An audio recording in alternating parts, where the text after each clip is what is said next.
Hey there everybody, Eric from Outer Limitless coming at you today with another video. Now in today's video we are going to take a look at a blade from Steel Will. This is the Roamer R305. Now the Steel Will Roamer R305 for me is a perfect blade for the backpacking and camp application.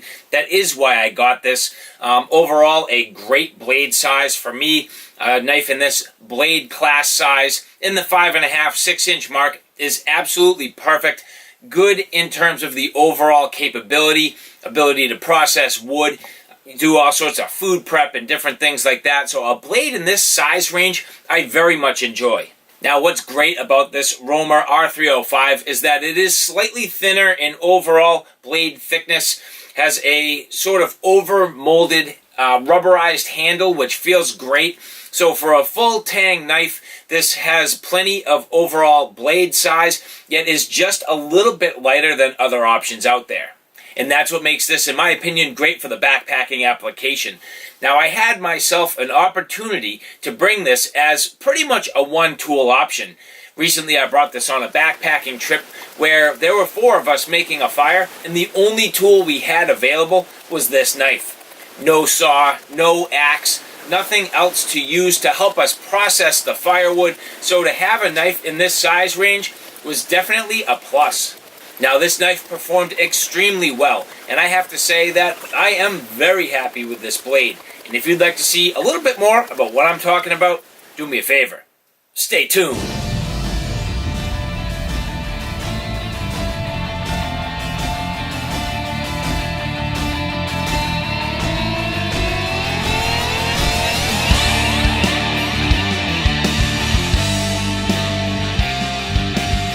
Now the Steel Will Roamer R305 again is a blade in that 5.5, 6 inch blade size class.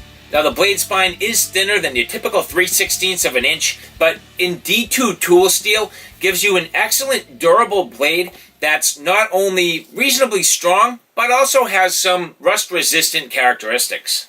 So for me on this trip, it was raining, it was nasty, it was gross, just sleet and hail and snow and rain, and just a real sort of wintry mix. Late fall backpacking application with some tough weather. So to have a knife that's both durable, has good overall weight and capability both for finer tasks, but a little bit of light chopping, decent ability to process wood, but also something that wouldn't rust on me, was definitely great. Now with a nice plastic molded sheath. This is a Securex style sheath, which I greatly like. You see these a lot of times on cold steel knives, but Steel Will did opt to use it in this application, and this sheath to me is perfect. Excellent retention. It'll stay in no problem without the straps, but you'll notice you do have the ability to button this in to give you some additional retention if you think you need it. With straps on the back capable of lashing it to a bag. This is pretty much like a Molly style webbing. So a very versatile, nice quality sheath. Again, where it's not leather, that to me is perfect where you're looking for something that's going to be good in the overall wet conditions. The handle being that over molded rubber on a full tang blade gives you excellent grip. So my initial impressions and use in the field with this was, I would say overall, an excellent experience. So at this point, let's roll in a little bit of that footage so you can see how I use this and what we did to process our fire.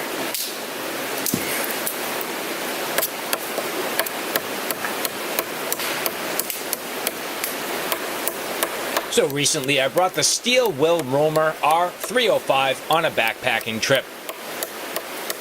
This knife was instrumental in our ability to process wood for a fire. With no other tools available, no axe, no saw, and no other knives to speak of, the Steel Will Roamer 305 was our only chance to appropriately get some decent sized logs for our fire.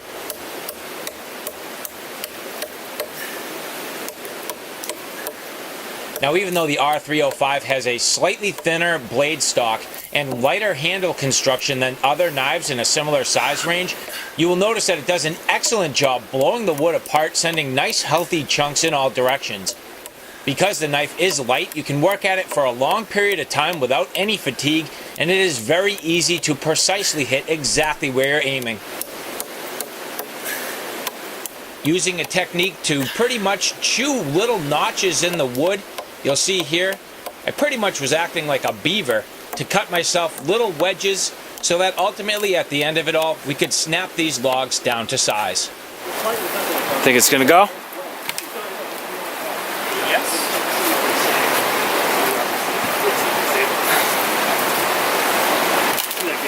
That one will. Nice. Nope. Nice.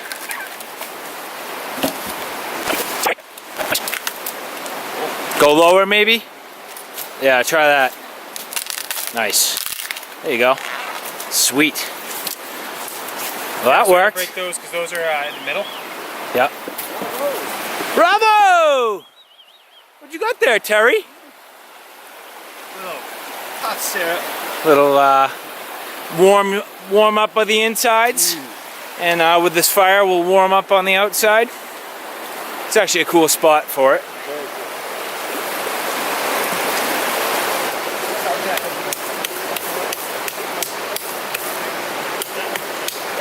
The R305 was excellent for lighter chopping and the ability for me to process down lots of these little sticks and twigs. This was really important to make quick work out of this wood. Overall, it was pretty dry and probably could have been snapped by hand, but the R305 made very short work of it and actually was a joy to use for this purpose.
There's a nice pile of all like fluffed out birch down there. You just gotta get it going.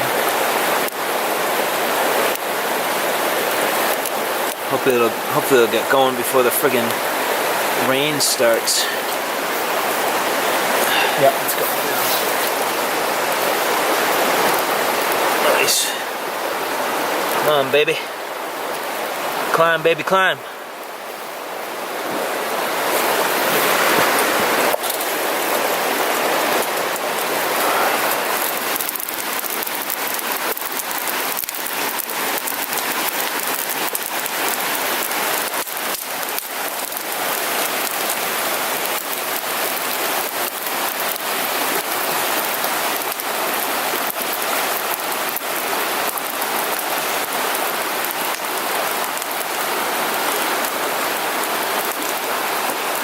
So now that you've seen this in the backpacking application, I did want to do a little bit more field testing with this. So using it in my backyard to do a little additional work, you'll see here, I did give this a good run for its money.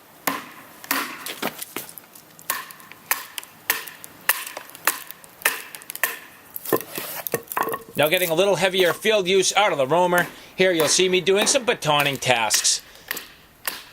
The R305 does a nice job overall splitting wood easily and is a decent size in its overall capability to span a modest sized log.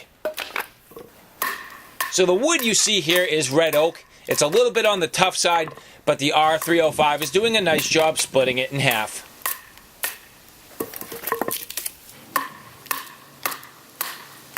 Without too much overall resistance, the knife works effortlessly, pounding down through the wood and blowing the two halves of the wood apart.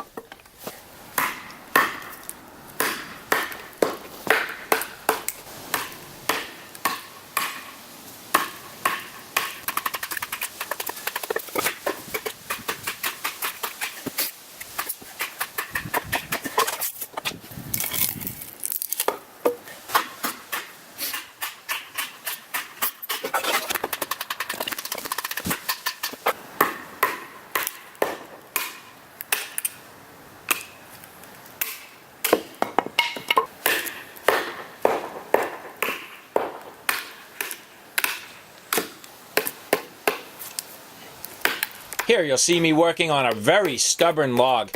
This particular piece of wood is very gnarly and has a massive knot in the bottom, creating a very stubborn situation.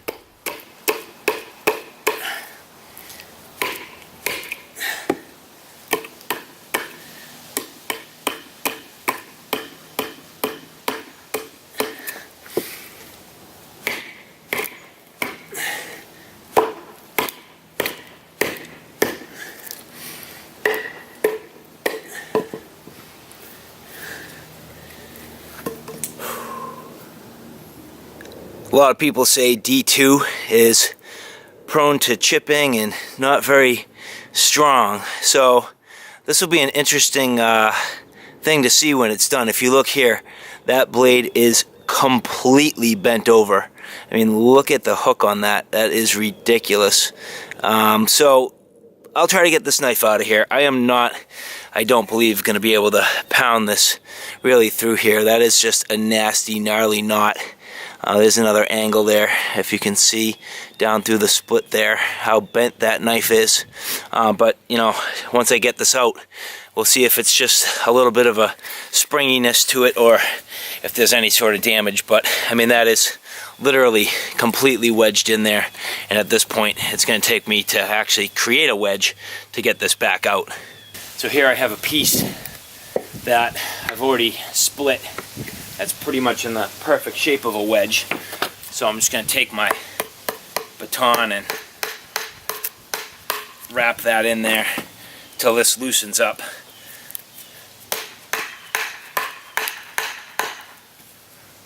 It's still tight.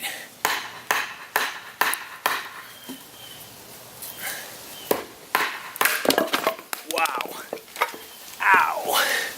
Well, got the knife free, and looking at it there, hard to say. I think it's pretty straight, but it might have just the slightest bend to it to the right here. Kind of hard to see, but you know, I guess looking at it there, generally speaking, it looks pretty good. I think it's either perfectly straight or has just the slightest kick to the right. But definitely push that thing pretty hard. So now stabbing tasks. This log here is not really the best. It has a little bit of sponginess to it. But I'm just trying to get a feel for how this knife feels in the hand. Over towards the edge here, it's not quite as spongy as in the middle. So I'm just getting some overall decent stabs on here. Feels pretty good in the hand. Nice lock up with that finger guard there and a nice rubbery grip. So it feels good in the hand and definitely getting some good penetration. I mean, this log's a bad example, but I mean, I can definitely go quite deep. Look at that. This log's had it. But having the trust of the grip and that lock up, I know my hand's not going to slip, so I can slam it down nice and firm. Bam, look at that. So swapping out the logs here, this one's in better shape. Still a little bit on the spongy side. This wood's kind of soft, but it's not quite as bad. Just going at it here. Good stabbing. Tiny little bit of prying. Let's just check. Make sure this tip doesn't break. I don't anticipate having any problems, but at least this will show if there is going to be a problem. Look at that.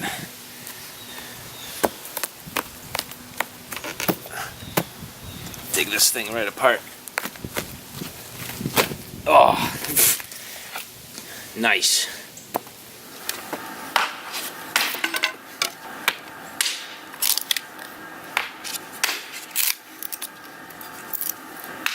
Now, using the knife just for some more splitting tasks, here you'll see me using the tip of the knife and pounding down through these cedar shingles.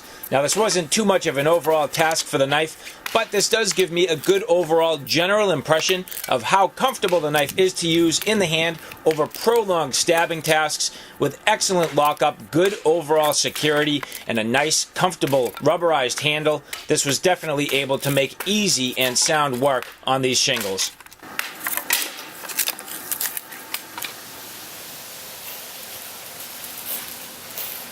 And getting into the carving tasks. The Roamer R305 has a very nice refined edge. The D2 tool steel holds a wonderful edge even after all of this hard use. So getting in and making some nice curls to start my fire. Here you'll see me processing down this wood, getting a nice pile of tinder built up, and with these shavings I should be able to easily start my fire.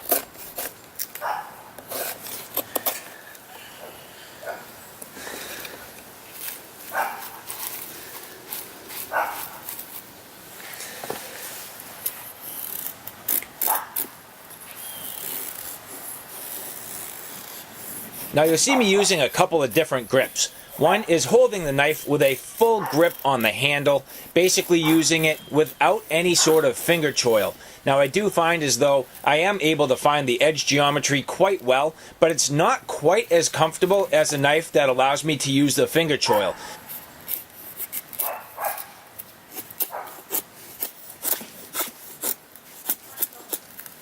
So this knife does actually allow for an alternate grip if you are very careful. And here you'll see me getting a little bit further up on the blade and allowing me to use this blade closer up and kind of holding on to the sharpening choil as a finger choil.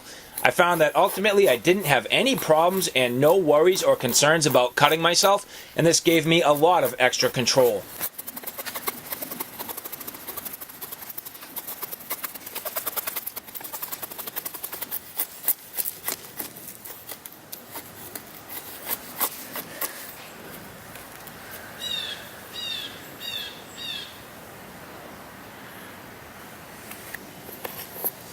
Now ultimately the back of the spine is not that sharp, so you can make some fine shavings with the back of the knife, but it's not really perfectly sharp, so it takes a little more effort and doesn't work as well as some other factory blades.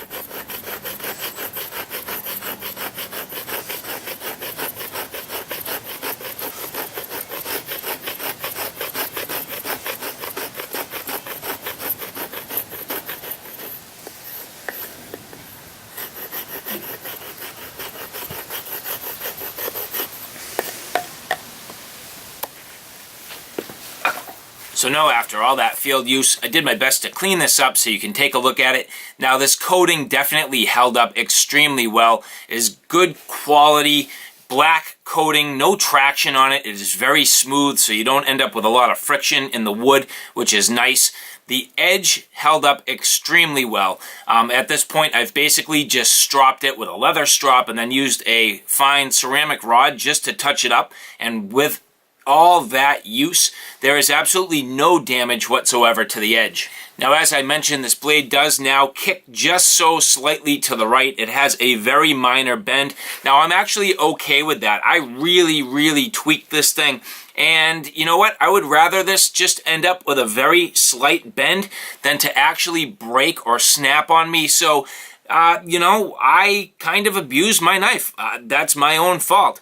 You know, I really tried to pound this down through a knot in some red oak, and it kind of suffered, but it did not do anything to overall affect the performance. At this point, even though it has the slightest of a bend, it is really a very serviceable knife and wouldn't see any change whatsoever in the overall capability. Now the handle has held up very well even after a whole bunch of use. Just has a little bit of a kind of rubbing mark where my fingers have indexed in there. But generally speaking, I really enjoy this handle. Fills out my hand quite nicely, has an excellent grip, and has great grip in wet conditions because it is a rubber. So all things considered, I must say I am very happy with the performance of this blade. Now there is no real true finger choil, but you'll see that if you're careful, you can kind of get up on the blade. Now I find that my hands and my skin are tough enough that I'm not really concerned with nicking or nipping my fingers. I found that if I'm doing some good controlled work that I don't have any problem gripping the blade here with no real fear that I'm going to cut myself. Now granted, I am kind of leaning on this edge just a little bit, but again, most people's hands, and especially if you do a lot of work with your hands, are going to have tough enough skin that that's not really going to bother you. And if you're careful and just kind of tuck your finger in there, you can definitely get a good purchase on the blade and a little more control. Now I do think that's a little bit of a miss for this knife. I wish it did have a full finger choil here. Something in this size range, that is just a great feature and something that I personally really like. So I kind of wish this had a full finger choil. The other larger model, the R300, does have a finger choil, but I think this overall blade shape and profile is a little better in my mind for general slicing and carving capabilities, and I really enjoy this for getting those nice fine feathers. Now with an exposed pommel on the back, are you really going to be smashing on something? Hard to say. You know, for me, I probably wouldn't necessarily do that, but you do have that little exposed pommel on the back end of the knife. With nicely fluted pins to hold this all together, the handle feels stout, feels great in the hand, has nothing really protruding or sticking out, no bolts to really kind of get your hand snagged on. Now I never really have too many problems with bolts anyway, and I don't think I would necessarily want to take off these scales. I don't see why I ever would, so having these sort of fluted pins here holding this all together works perfectly fine for me. And again, back to the sheath, a great quality sheath. I really do enjoy these SecureX style sheaths. I like the kind of contours you get here. I feel like it's kind of stylish, and the retention where this is rubber sitting inside there is very firm. It actually takes a little bit of effort to withdraw the knife, but that gives you excellent overall security. You could definitely carry this in the vertical position without any worry of it coming out. If you wanted to carry this maybe on the straps of your pack or something like that, no problem. So either way, vertically in either direction or horizontally, you do not need to worry at all about this knife falling out. Now there are a couple different options for the back here. You'll see, as I mentioned, this does have almost a MOLLE compatible webbing. There is another back that, quite honestly, I just can't find it. I have it here somewhere, but I've been carrying this knife and using it for a while now, and I just kind of misplaced the actual clip. So there is a clip that would go on the back here, but for me, I do kind of prefer the MOLLE webbing. It gives me a little more versatility and ease of use, but generally speaking, lots of different lashing points and different mounting options for the sheath, which I think is great. Now the total knife length is approximately 10.5 inches, maybe a little bit longer than that, call it 10 3/4. And the blade itself is pretty much 5 3/4 inches with a little bit longer than a 5 1/4 inch cutting edge. This has nice slicing capability, is sort of a high saber grind. The edge was very sharp when I first got it, and I have been able to get it back to a nice razor's edge again, even after all that work. So D2 people sometimes give a hard time about the ability to get a good serviceable edge back on the knife. I don't personally have that problem. I've always found that I've been able to get an excellent edge back on my D2 blades. Little mild jimping on the top, which doesn't bother me at all. In fact, if there is going to be jimping, that seems to be just about the right texture. And looking at the blade itself, it may be just slightly hollow ground. I can't say for certain. When I kind of look at the profile, I feel like it is a mild hollow grind, so that does aid in the overall slicing capability, and you would think if anything it would have a little bit of a degradation in terms of the strength and or edge retention, but I did not find that to be a problem whatsoever. So alright guys, there you have it, an in-depth look at this Steel Will Roamer R305. Again, a blade that I very much enjoy. I think it's an excellent size, excellent weight, and overall great capability. Even though this is a little bit thinner than your typical 3/16 of an inch for a knife in this size class, I think it performed extremely well. So alright guys, I hope you liked what you saw. I hope you found it a little bit informative. If you like what you saw, please like, share, and subscribe. And as always, thanks for stopping by. Take care now. I'll see you soon.